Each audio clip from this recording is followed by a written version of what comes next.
Hi guys, welcome back. Today's video is going to be my February wrap-up / a mini book haul.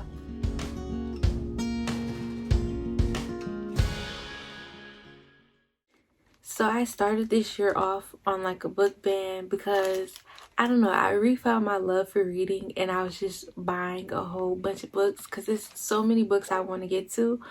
But I kind of been addicted to ebooks for the moment, so I'm like gonna put a pause on buying physical books until I read at least 20 physical copy books in my collection. So I was supposed to be on the book ban, but I went ahead and bought these books. But I'm gonna tell you. So the first two books that I purchased this year are for like a book review that I have coming up, and it's Ugly Love by Colleen Hoover and It Ends With Us by Colleen Hoover. You can kind of see what the book review is going to be about. I did read this book already. It's actually one of the books that I read in February. I have yet to get to read this one.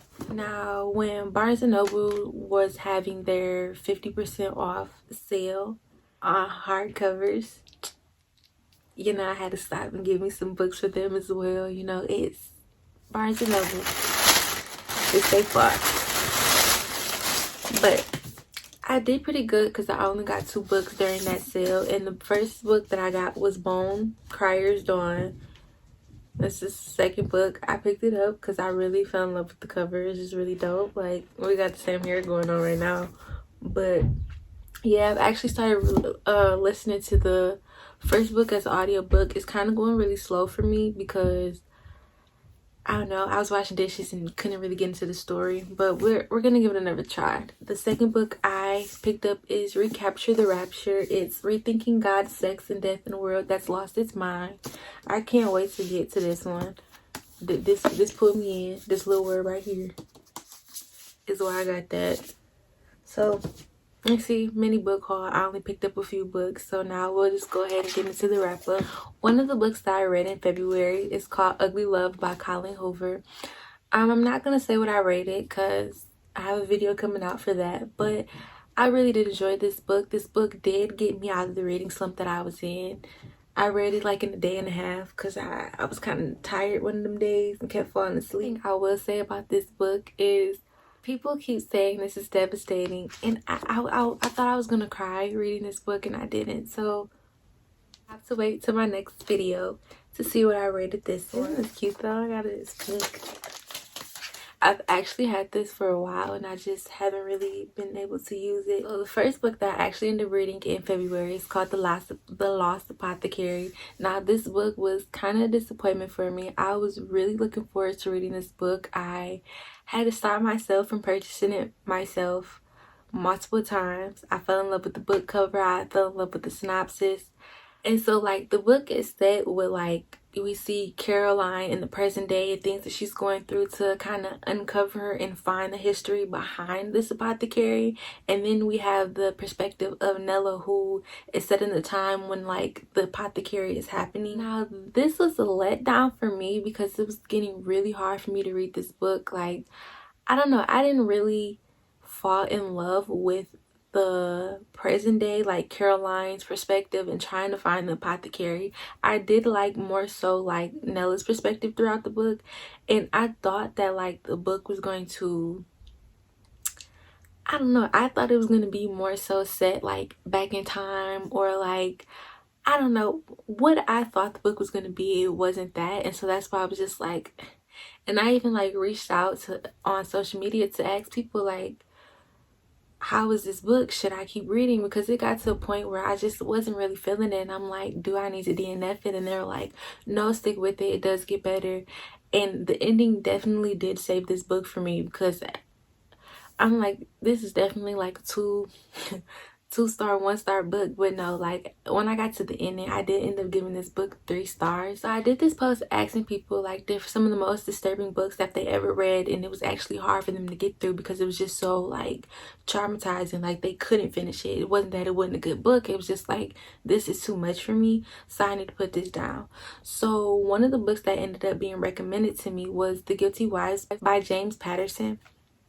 Now I was listening to this book as an audiobook. The Guilty Wives follows Abby and her 3 friends, and they go like on a woman's vacation where they leave their husbands at home, and one of her friends is cheating on her husband, and so she sees her side dude. So her side dude actually ends up getting murdered during their vacation.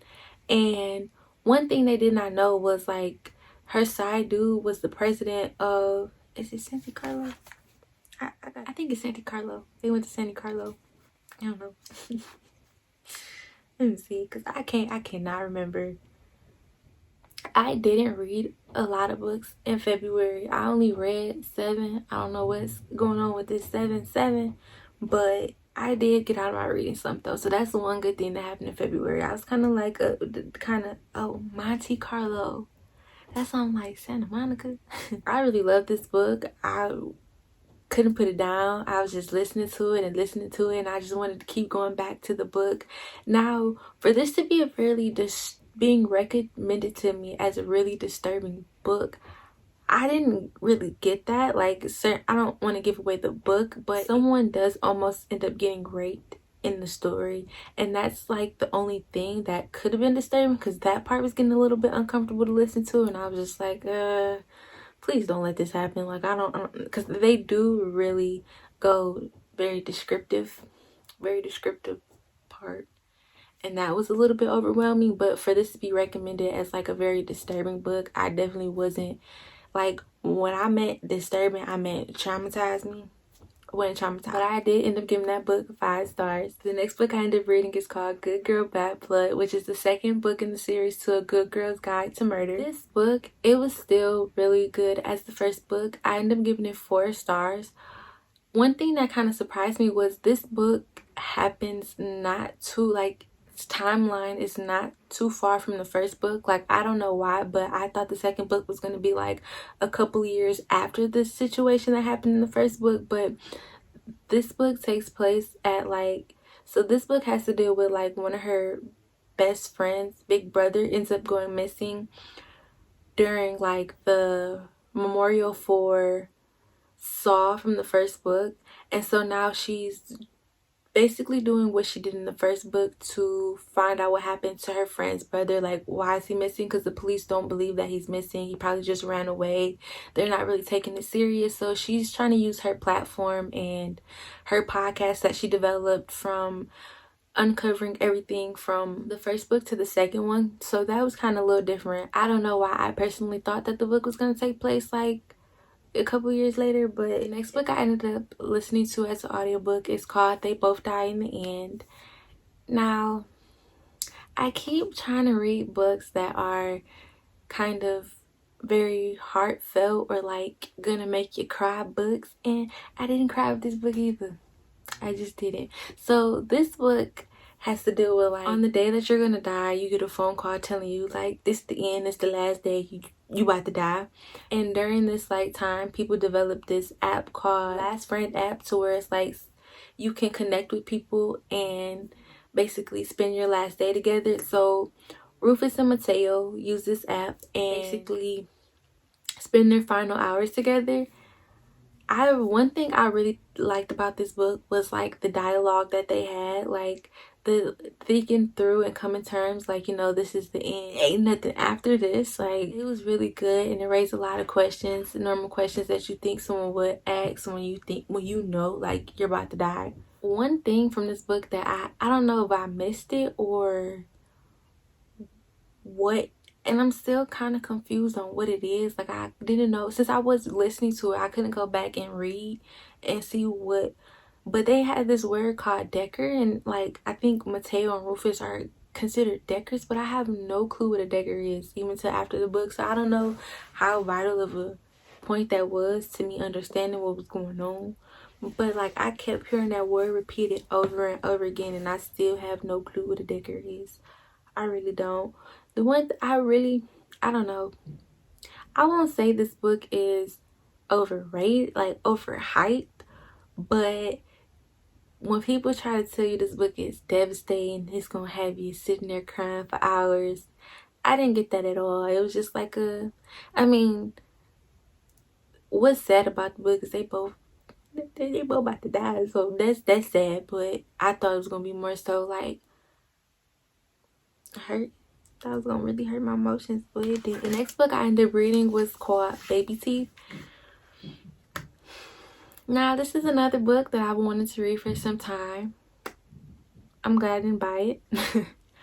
So glad. But this book follows a mother and daughter relationship. We have a little girl, basically is a picture perfect daughter for her dad, but is a gremlin for her mama. And that's basically what the book is about. Like it's like a child psychopath. I don't know what I thought this book was gonna be about. I just was like, this little girl need a whooping, that's all. She's a little gremlin. Like I that's all the book was had. It was certain things that she did in the book. It was like, I know people's not supposed to get, you know, whoopings, but she needed a little leg tap, leg pat or something, because it wasn't nothing more to the story. I don't know. When I read a thriller, I like twists and turns, and it wasn't in the book. So the last book I ended up reading was more so like a self-help book. It's called Help Me, I'm Stuck. 6 Proven Methods to Shift Your Mindset from Self-Sabotage to Self-Improvement. Now, this book is a very quick read. It does touch on a lot of topics, and each step, it doesn't really, like the 6th step, it doesn't really go into detail, but it's like touches the very top layer of things. One thing I really like from this book is that it does talk about nutrition. I feel like we overlook that nutrition is a very vital part in our mental health, like especially like with people who have vitamin D deficiency, and during the winter months you're more depressed because you're low on vitamin D and you're not getting enough vitamin D from the sun. So that's really important. It's like some people don't realize like their mental health is struggling just because they're lacking the minerals and vitamins that their body needs. One thing that I really liked in this book is how it talked about negative thoughts are like Velcro, so they stick in the mind much more than what positive thoughts do. I forget what's the material that he tried to use as an analogy to describe what positive thoughts are, but that's one thing I really did like about the book. So those are all the books that I ended up reading in February. It's not as what I expected. I thought I was gonna have like, you know, I read like 15 books, but I'm out of a reading slump, so that's a positive. I'm doing this thing for March, like if I read all my books on my TBR, I do get to treat myself to a couple of books. So stay tuned to see how many books we read in March.